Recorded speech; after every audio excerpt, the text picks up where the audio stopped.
जे बनवले आणि फ्री ऑफ कॉस्ट ठेवलेले आणि आपण डाउनलोड करतो. असं कोण करेल आणि का करेल? काहीतरी त्याचा मतलब असेल ना. तर आपण काय करतो, एखाद्या ग्रुपमध्ये एखादा फोटो, एखादी इमेज किंवा जसं मी सांगितलं की एखादी हार्टची इमेज आहे, एखादी चहाची इमेज आहे, एखाद्या कबुतराची इमेज आहे, ती इमेज आपण डाउनलोड करतो. ठीक आहे. ती डाउनलोड केल्यानंतर काय होतं, आपल्या मोबाईलमधली माहिती समोरच्या व्यक्तीला माहिती पडते. मग तो व्यक्ती काय करतो, तुम्हाला फोन करतो. कळतंय का?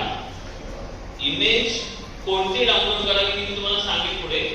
फक्त मी तुम्हाला हे सांगतोय की ज्या इमेजेस ग्रुप्स मध्ये असतात, आता तुम्ही तुमचं रिअल अकाउंट एक 15च्या आतमध्ये तुम्ही मुलं आहेत, बरोबर, मुलं मुली आहेत, तर तुम्ही कसे संबंधित असतात? जास्त करून पुस्तकं, कार्टून ह्याचे संबंधित असतात. ठीक आहे.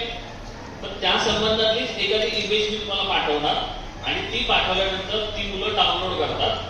डाउनलोड केल्यानंतर त्या मुलांना काही कळत नाही, तुम्हाला काहीच कळणार नाही की फोनमध्ये काय केलंय. तर तुम्ही तो गेम खेळणार, तुम्हाला वाटणार की अरे वा, लेवल टू लेवल तुम्ही वाढत जाताय, तुम्हाला पॉइंट्स मिळत आहेत, असं तुम्हाला वाटत असतं.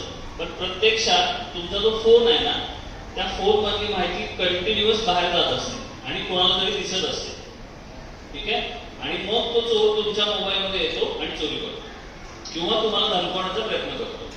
लहान मुलांना काय होतं की काही लोक तुमची सगळे इमेजेस घेतात आणि मग इमेजेस तुम्हालाच परत फॉरवर्ड करतात, तुम्हाला धमकवतात, सांगतात की मी असं करेन, मी तसं करेन, मी तुझी इमेज वाईट बनवेन आणि मग मी दुसऱ्याला सेंड करेन. असं काही जर असेल की नाही, तुम्हाला पहिला नियम लक्षात ठेवायचा,